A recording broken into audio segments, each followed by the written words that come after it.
Hey, it's Stephanie Staples. Welcome to the continuing readings of When Enlightening Strikes, Creating a Mindset for Uncommon Success. My first book that I wrote, a few years back. Really cool to be reading it again. And yeah, this is from part one. It's called Confessions of a Motivational Speaker. It sucks to be plain, average, ordinary, simple, lacking beauty or distinction. That's from yourdictionary.com. Yep, that pretty much sums up how I feel about my school-age self. Ask my teachers, they won't remember me. I'm exceedingly average, not especially good, not exceptionally bad, not too much to remember. I'm the last of 4 children raised by first-generation Canadians, both descendants of Italian parents. In my eyes, my siblings had everything I did not. My sister Lorraine, 13 years my senior, was brilliant and knew everything, I was certain. My eldest brother Paul was gorgeous, as handsome as they get, and adored by all. Closest in age, at 8 years older, was Vic, a talented musician and a self-taught guitarist who was on the road to rock stardom.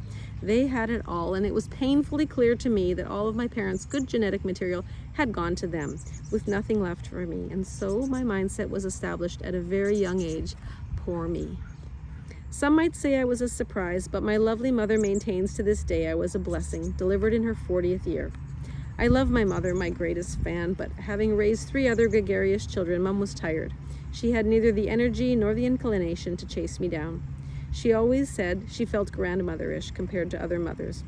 I didn't notice that. I knew I was loved. She did always say I had ants in my pants, which I'm just starting to realize she was really right about that. Anyway, Mom worked hard, stuck in that in-between generation that both took care of everything at home and held down a full-time job, with nary a speck of help from my father. His involvement with his children was minimal at best. He was, as was expected of the men of his day, he was a good provider. I have just a few memories of my dad and me together, like the nights we would make banana splits, complete with a special dish and adorned with all the fancy toppings we could find, like chocolate sauce and coconuts and cherries and nuts and whipped cream. Of course, we had all this right before bed, so I can conveniently blame all my bad eating habits on Dad. Overeating would be the only thing we had in common for 2 decades until my first child was born. One of the best things my dad ever did for me was on my 16th birthday. As a surprise, he'd taken the morning off work to take me to get my driver's license.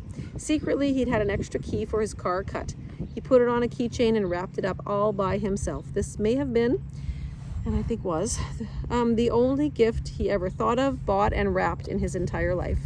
I discovered a side to my dad that I had not known before. He was a hero to me that day.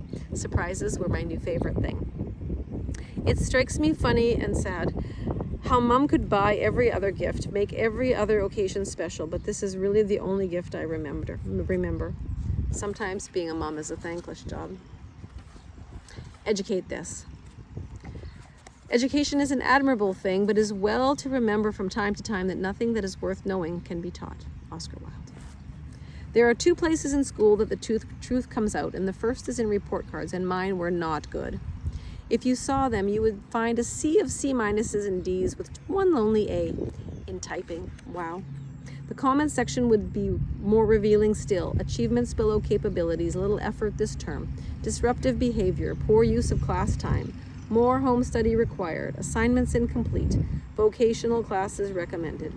And so it was etched in stone that clearly I was not smart. The second place the truth comes out at school is in gym class. Maybe you too remember the dreaded picking of teams. I should like to meet the yahoo that decided this ridiculous practice was actually a good idea. While the incident itself only lasts moments, the effects of its impacts can last an entire lifetime. I hope this practice has been abandoned in favor of something less emotionally scarring. My classmate Andy and I usually alternated being picked last. We would give each other a sympathetic smile as we slugged out to the baseball diamond with our respective teams.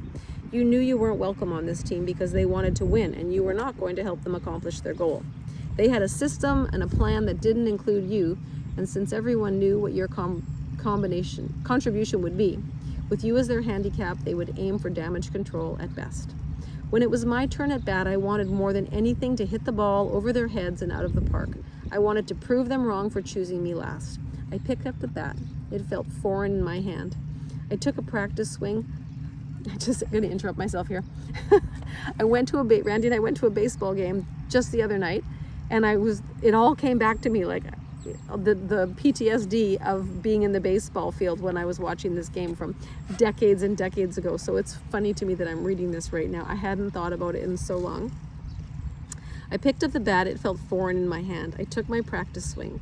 I imagined the ball making a wonderful arc in the blue sky, the kids chasing it as I made my way past base after base after base. Ready to take my swing, I looked up to give the pitchers the nod that I was ready, and then I saw them. Every one of the outfielders were moving into the infield to await my pathetic little tap of the ball. I felt everything inside that hadn't already been stamped on sink. I wanted so much to prove them wrong. I uttered a silent prayer for strength that I didn't have, to travel through the bat and flow into the ball. I swung, and predictably, I tapped the ball as was expected of me, not even getting to first base. They expected little of me, and that's exactly what they got. It seems low expectations garner equally low results. Funny how that works. And so that sums up my school years, neither an athlete nor an academic. I didn't know where I fit in or who I was supposed to be, but I did know I was, in a word, forgettable. That's my pity party, and I'll cry if I want to. I promise, the book gets happier, but not today. It's funny that I just told that story the other day. So, I don't know, while you're listening, like, think about stories from your past and which ones are true and which ones you've been holding on to and which ones maybe it's time to let go of. But that was definitely my story. I didn't inherit good genes. I wasn't smart. I wasn't an athlete. And I didn't really have anywhere to fit in. But trust me, it gets better. See you next time.